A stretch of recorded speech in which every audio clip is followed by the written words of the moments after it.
സാന്ദ്രാനന്ദാവബോധാത്മകമനുപമിതങ്കാരദേശാവതിഭ്യാം നിർമുക്തം നിത്യമുക്തം ദിഗംശരസഹസ്രേണ നിർഭാഷ്യമാനം അസ്പഷ്ടം ദൃഷ്ടമാത്രേ വിനടുരുപുരുഷാർത്ഥാത്മകം ബ്രഹ്മതത്വം തത്താവത് ബാധിതാക്ഷാത് ഗുരുഭവനപുരേ ഗന്ധവാക്യം ജനാനാം. നമസ്കാരം.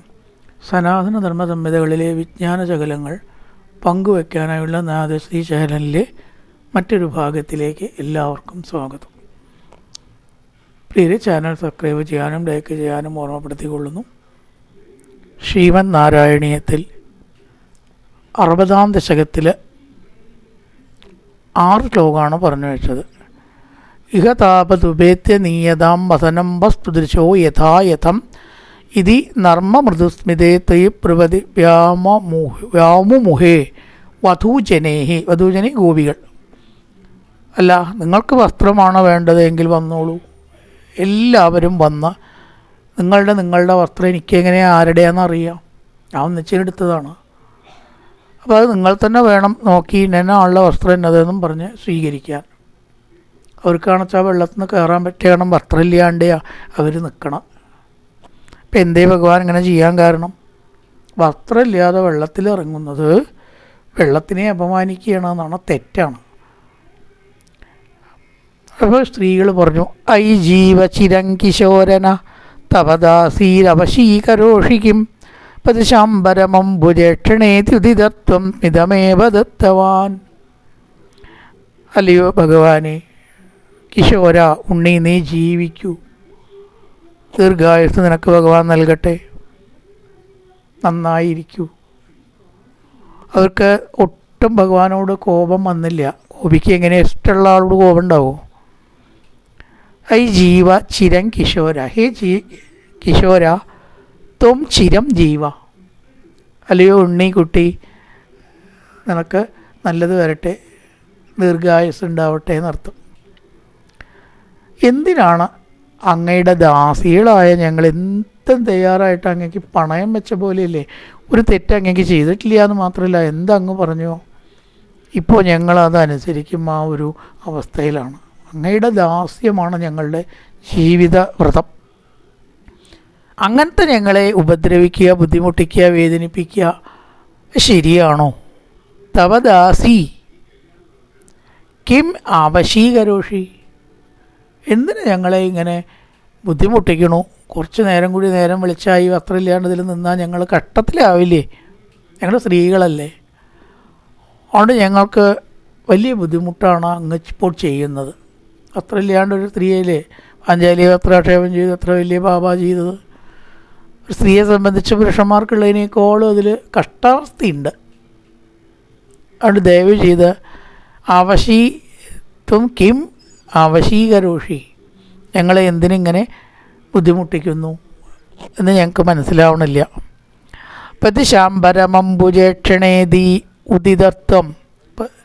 ഹേ അംബുജേക്ഷണ, അംബരം പ്രതീക്ഷ, അംബരം വസ്ത്രം, പ്രതീക്ഷ നൽകിയാലും അംബരം പ്രതീക്ഷ. ഹേ അംബുജേക്ഷണ, അംബരം പ്രതീക്ഷ, ഞങ്ങൾക്ക് വസ്ത്രം തരൂ, ഇറങ്ങി വന്ന ആ വസ്ത്രം ഞങ്ങൾക്ക് തരൂ. അംബുജേക്ഷണ സംബോധന. ഹേ അംബുജേക്ഷണ, അംബരം പ്രതീക്ഷ. പക്ഷെ ഭഗവാനോ തുതിതത്വം മിതമേവ ദത്തവാൻ, ചിരിക്കുക മാത്രമേ ചെയ്തിൽ കൊടുത്തില്ല. ബുദ്ധിമുട്ടട്ടെ, വസ്ത്രമില്ലാതെ വെള്ളത്തിലിറങ്ങിയില്ലേ, അതിന് ലേശം ബുദ്ധിമുട്ടിയേ പറ്റൂ എന്നാണ് ഭഗവാന്റെ ഭാവം. പഞ്ചഭൂതങ്ങളിൽ ഒന്നാണ് വെള്ളം. അതുകൊണ്ട് ഒരു കാര്യം മനസ്സിലാക്കുക, ബാത്റൂമിൽ ആണെങ്കിൽ പോലും വസ്ത്രമില്ലാതെ കുളിക്കരുത്. ശാസ്ത്രം അങ്ങനെയാണ്. അപ്പോൾ പലരും നമ്മൾ ചെയ്യുന്നൊരു തെറ്റാണത്. പ്രത്യേകിച്ച് ആണുങ്ങൾ ആരും കാണില്ല എന്ന് പറഞ്ഞിട്ട് ജലാശയത്തിലാകുമ്പോൾ നമ്മൾ സ്വാഭാവികമായിട്ട് എന്തെങ്കിലും ധരിക്കും, അടിവസ്ത്രമെങ്കിലും ധരിച്ചിട്ടേ കുളിക്കുള്ളൂ.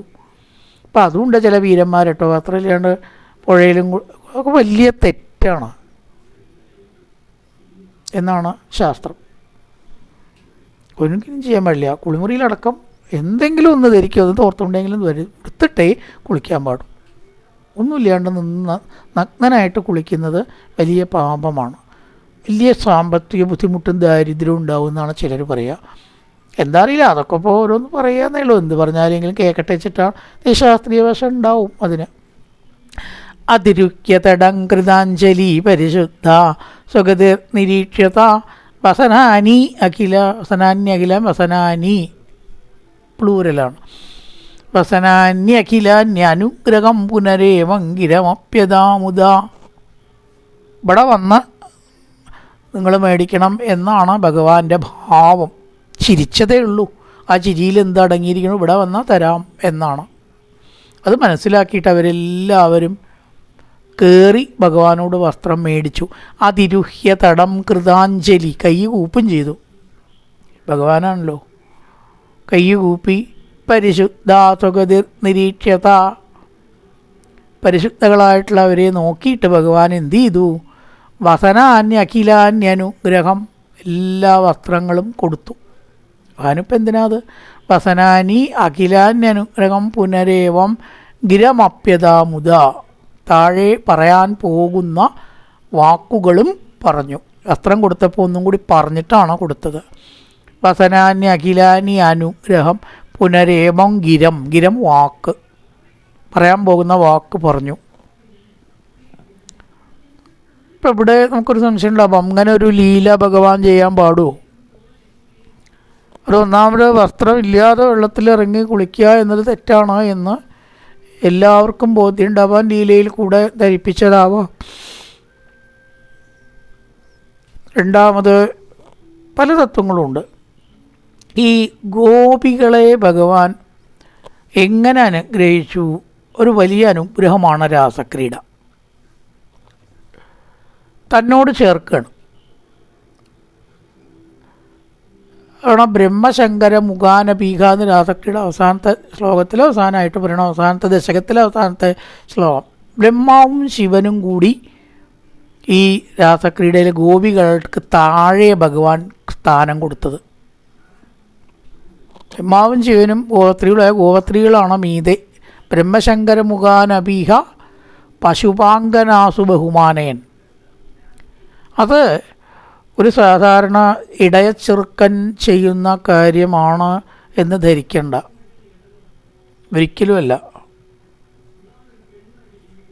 നമുക്ക് പെട്ടെന്ന് അങ്ങനെ ഒരു ചിന്തയൊക്കെ പോവാം. അങ്ങനെയാണെങ്കിൽ ബ്രഹ്മാവും ശിവനും ഭഗവാനെ നമസ്കരിക്കുമോ? ഈ എന്ത് ഇടയച്ചെറുക്കൻ, ആരാവനെ നമസ്കരിക്കുക എന്നല്ലേ വിചാരിക്കേണ്ടത്? അതാണോ വിചാരിച്ചത്? ബ്രഹ്മാവും ശിവനും കൂടി ഈ രാസക്രീഡ കണ്ട് ബഹുമാനത്തോടു കൂടി നോക്കി നിന്നു എന്ന് പറയണം. നാരദനും ഇവരെല്ലാം വലിയ സ്ത്രീ വിഷയമില്ലാത്തവരാണ്. നാരദന് സ്വയവിഷയത്തും ഇല്ല. അത് താല്പര്യമില്ലാത്ത ആളിത് കണ്ടു എന്ന് പറഞ്ഞാൽ സ്ത്രീ വിഷയമാണെങ്കിൽ ഇത് കാണണ്ടെന്നല്ലേ വയ്ക്കുക. അപ്പം അതല്ല ഇതൊരു വലിയ തത്വം പ്രതിപാദനമാണ് എന്നുള്ളത് കൊണ്ടാണ് ബ്രഹ്മാവും ശിവനും കൃഷ്ണനെ നമസ്കരിച്ചത്. അപ്പോൾ ഇത് പ്രാകൃത രീതിയിലുള്ള ലീലയല്ല. പിന്നെ എന്താണ്? ഗോപികളെ അനുഗ്രഹിക്കണം. ആ ഗോപികളെ അനുഗ്രഹിക്കണമെങ്കിൽ എന്തു വേണം? സംശയ ഭഗവാന്റെ പൂർണ്ണമായ അനുഗ്രഹം കിട്ടണമെങ്കിൽ ഭഗവാനും ഭജിക്കണ ആളും ഒന്ന് എന്ന വിചാരത്തിലെത്തണം. ഞാനെന്നും ഈശ്വരനും എന്ന ഭാവം നാമവൃത്തത്തിൽ പറയും. രണ്ട് എന്ന് തോന്നുന്നിടത്തോളം ഈശ്വരനുമായിട്ട് ചേരാൻ അർഹതയില്ല, ക്വാളിഫിക്കേഷൻ ഇല്ല. എപ്പോൾ അത് ഒന്നാണെന്ന് തോന്നണോ നമ്മുടെ ഉള്ളിൽ തന്നെയാണ് ഈശ്വരൻ. അപ്പോഴാണ് ഈ ക്ഷേത്രങ്ങൾ തോറുമുള്ള ഓട്ടം കുറയുക. അവിടെ പോയാൽ എന്നെ ഗുണം, ഇവിടെ പോയാൽ എന്നെ ഗുണം, അയ്യയ്യേ തെറ്റ്. ഇതെന്നൊക്കെ ഒന്ന് മാറുക. അതിനാണ് ഈ നാരായണീയവും ഭാഗവതവും. ഒറ്റ കാര്യ ക്ഷേത്രത്തിൽ വേണ്ടി നമ്മൾ അതിന് വേണ്ട നിലനിർത്താനുള്ള സംഭാവന നമ്മൾ കൊടുക്കുക. ഇത് വഴിപാടൊന്നും അർത്ഥമില്ലാത്തതാണ്, ഒന്നും കാര്യമില്ല. നമ്മൾ 1 ലക്ഷം കൊടുത്തോളൂ, വളരെ നല്ലത്, അത്രയേ ഉള്ളൂ. അത് വേണം. കാരണം അത് ധർമ്മ വിഷയത്തിലേക്ക് എന്നാണ് പറയുക. അല്ലാതെ ഈ ക്ഷേത്രം എന്ന് നമ്മൾ ഭ്രമിച്ചാൽ ഗോപത്രികളെ പോലെ നമ്മളാവില്ല, ഒരിക്കലും ആവാനും പോണില്ല. അപ്പോൾ ഭഗവാനുമായിട്ട് ഒന്നാവുക എന്ന, രണ്ടല്ല എന്ന തത്വം വസ്ത്രമുള്ളിടത്തോളം അവർക്കത് തോന്നില്ല. വസ്ത്രമുള്ളിടത്തോളം അവർക്കത് തോന്നില്ല. എന്തുകൊണ്ട് വസ്ത്രമില്ലാതെ ഭഗവാന്റെ മുമ്പിൽ നിന്നുകൂടാ? അങ്ങനെ വേറെ എന്ന തോന്നൽ ഉണ്ടാവുകൊണ്ടല്ലേ വസ്ത്രത്തോട് കൂടിയിട്ടേ ഭഗവാന്റെ മുമ്പിൽ നിൽക്കുള്ളൂ എന്ന് തോന്നണത്. നമ്മളെപ്പോഴാണോ വസ്ത്രം ധരിക്കുക, എപ്പോഴാണ് വസ്ത്രം ധരിക്കാതിരിക്കുക? വസ്ത്രം ധരിക്കാതിരിക്കുക ചിലപ്പോൾ രാത്രി ആരും കാണാതെ, അല്ല വെച്ചാൽ കുളിമുറിയിൽ മാറ്റുമ്പോൾ, അല്ലെങ്കിൽ ഡ്രസ്സ് മാറ്റുമ്പോൾ റൂമിൽ വസ്ത്രം അഴിക്കണു, കുറച്ച് നേരമെങ്കിലും വസ്ത്രം ഇല്ലാണ്ട് നിൽക്കണു. കുറച്ച് നേരമെങ്കിലും, വളരെ ചെറിയ നിമിഷമായിരിക്കാം. അതെന്തുകൊണ്ടാണ്? ആരും തങ്ങളൊഴികെ ഇല്ല.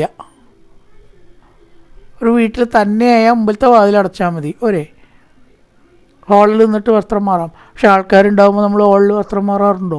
റൂമിൽ പോയി അടയ്ക്കണം. അപ്പോൾ മറ്റൊന്ന് എന്ന ഒരു തോന്നൽ കൊണ്ടാണ് ഈ വസ്ത്രത്തെക്കുറിച്ച് നമ്മൾ ഓർക്കുന്നത്. എപ്പോഴും നമുക്ക് കാണാൻ വസ്ത്രം ധരിക്കേണ്ട ആവശ്യമില്ല. ഉണ്ടോ? വസ്ത്രത്തിന് എപ്പോഴും ആവശ്യം മറ്റൊരാൾ നമ്മുടെ നഗ്നത കാണാതിരിക്കലാണ്. നമുക്ക് നമ്മുടെ നഗ്നത കാണുന്നതിലൊന്നുമില്ലല്ലോ, വിഷമമൊന്നുമില്ല. ഉണ്ടോ? അപ്പോൾ മറ്റൊരാൾ എന്ന തോന്നൽ കൃഷ്ണനെ സംബന്ധിച്ച് ഗോപികൾക്ക് വരരുത്. ആ വ്യത്യാസം അങ്ങോട്ട് കളയുക.